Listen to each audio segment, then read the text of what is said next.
Yo, what's good, fam? It's your man Jay. Like I said in my last video, I'm gonna hit you up with a follow-up video. Real quick 1-2 punch just to say that hey, I'm back. I'm trying to get back to it.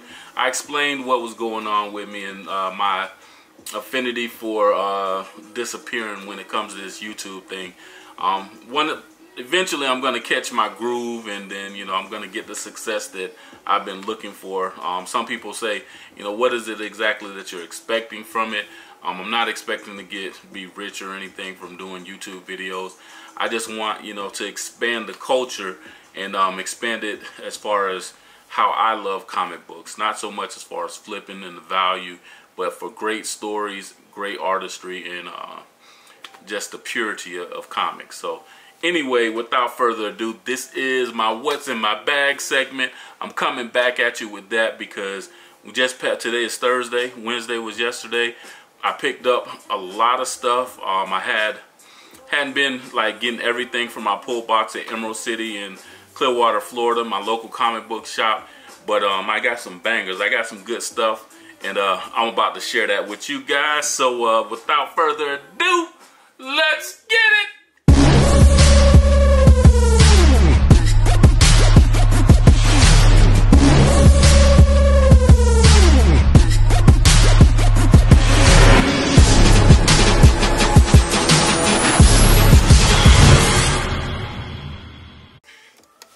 Alright, so yeah, I got some dope books. I got a lot of books, so I'm gonna fly through them when I show you guys. So hopefully you guys can stick with me, and I'm giving you good images.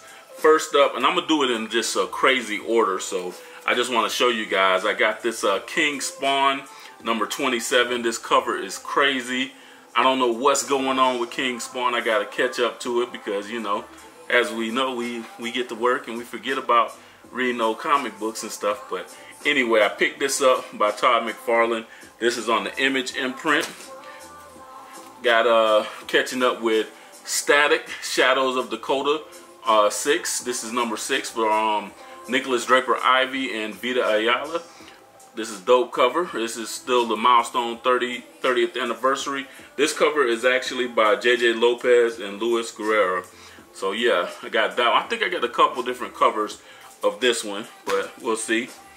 So I got the new Spider-Boy number 1. This is who's writing this? I don't even remember who's writing it. Let's see.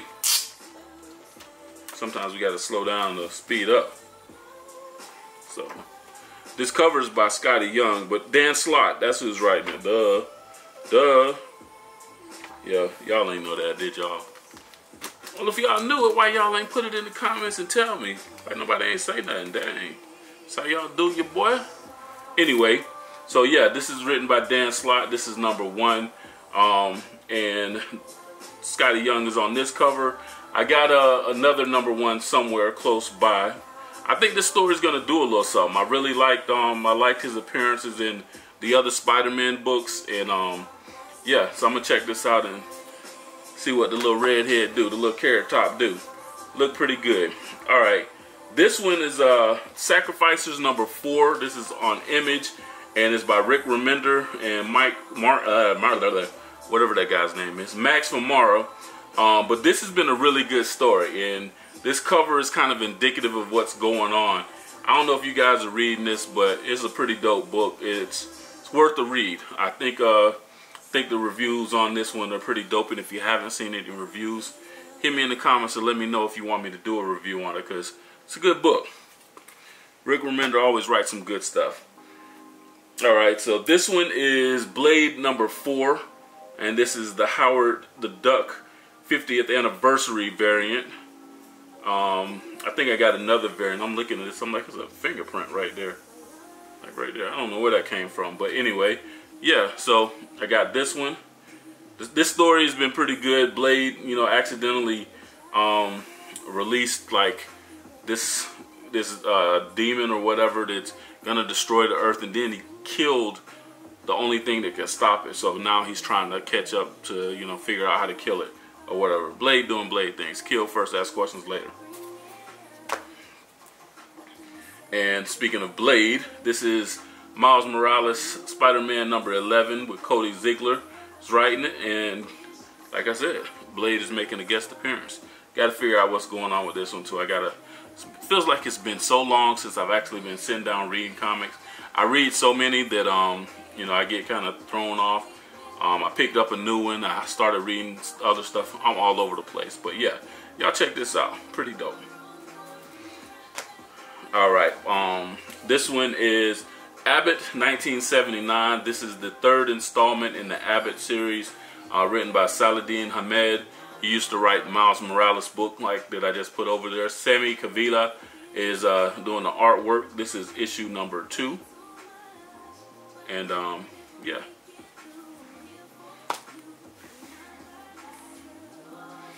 Alright, next up is Batman 139. Don't know what's going on, but this one is being written by Chip Zdarsky. Alright, so the next book up is Gods number 2. This is being written by Jonathan Hickman. And I kind of dug the first issue. I thought it was going to be a standalone, so I'm interested to see what happens with this one, because it did have like a little bit of a conclusion for that first book. So we're going to see what happens here.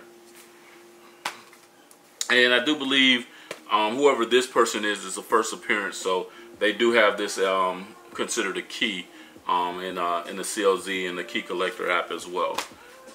Alright, X-Men Red number 17, Fall of X, and that's Apocalypse, and he I don't know what's going on with it. Like I say, Apocalypse always up to some stuff, you know.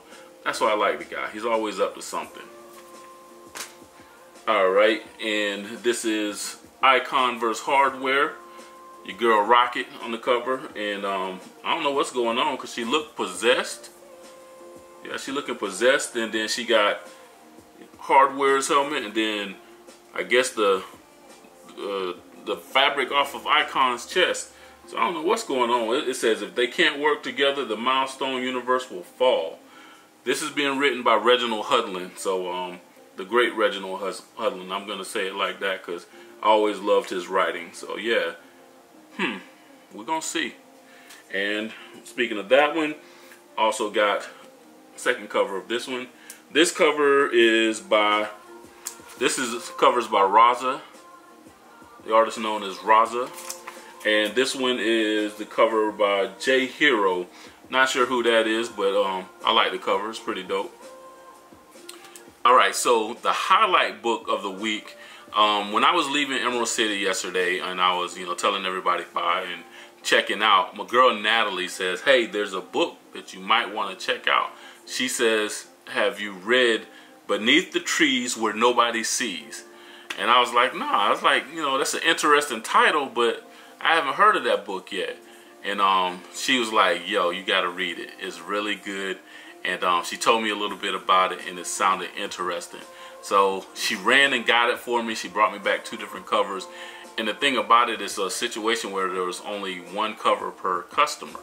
It wasn't a discount or anything like that, but this book has the potential to bubble a little bit because the storyline is crazy.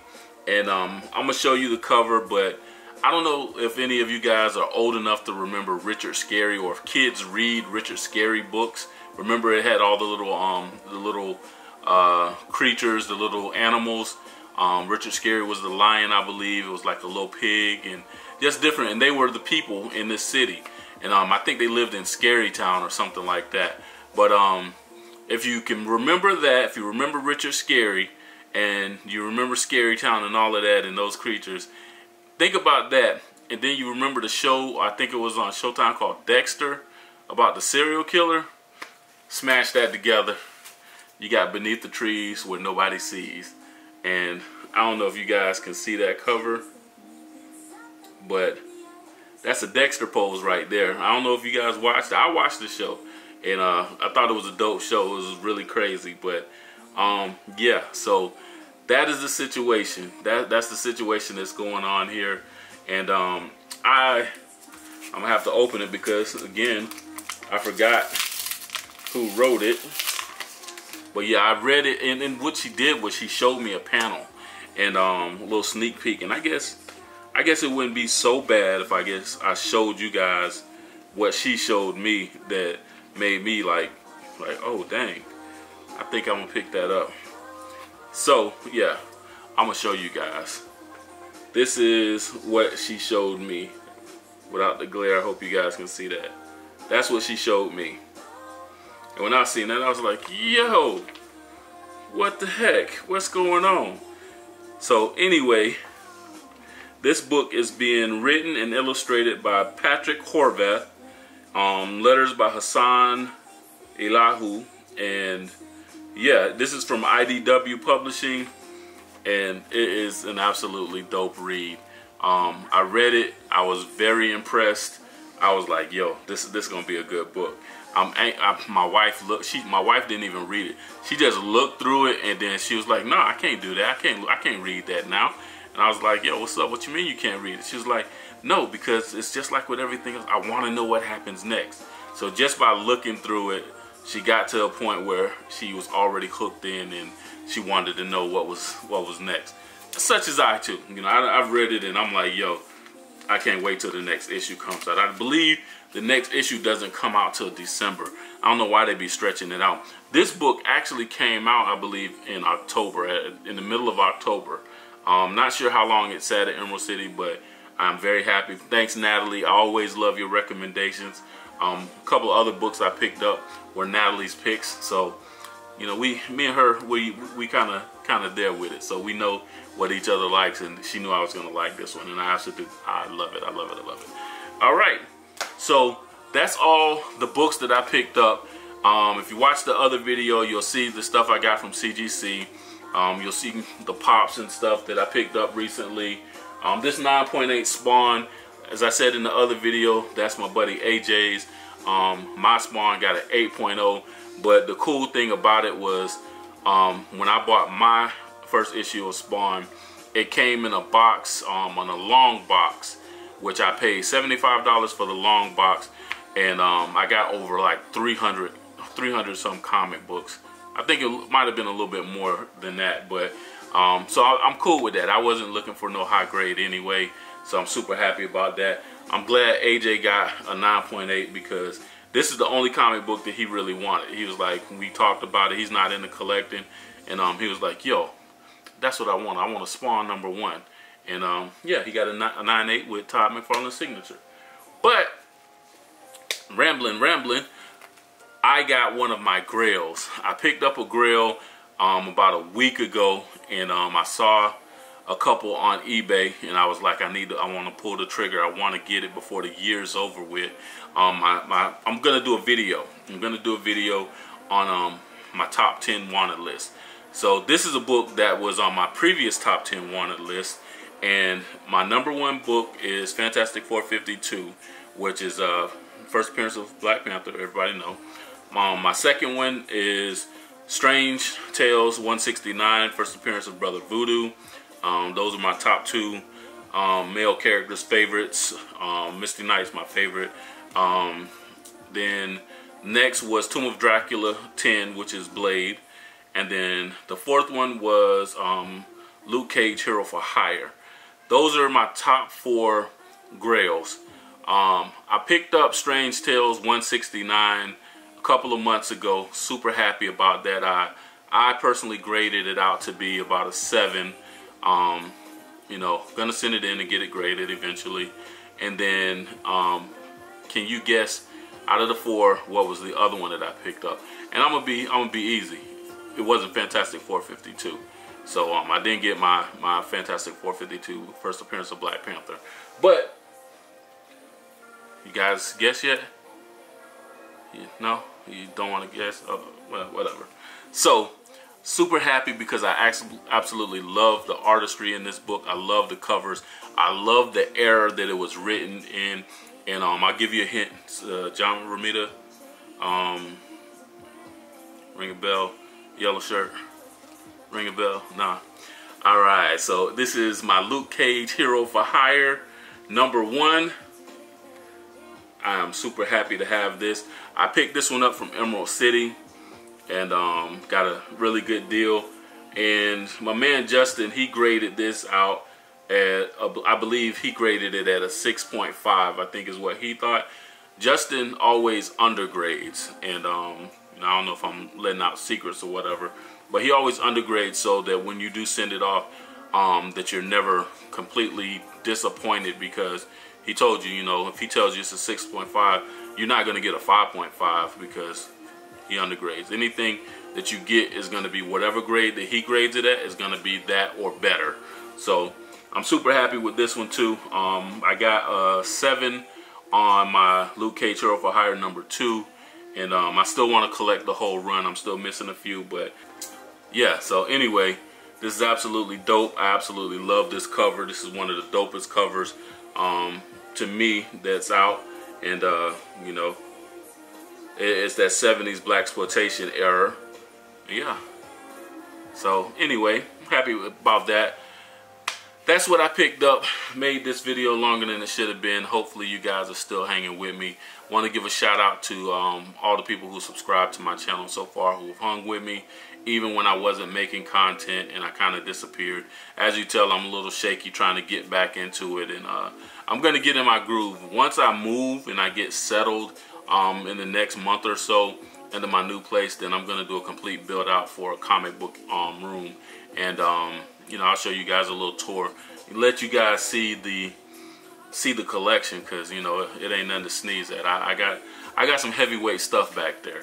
But yeah, so that's what's going on with me. I'm gonna make a little bit of content here and there. I got some plans. I got an outline for a couple of different videos to make. So you guys hang with me. Hang with me. I appreciate those of you that keep the faith. Continue to evolve. Keep kicking it with your man Jay, Evolutionary Comics.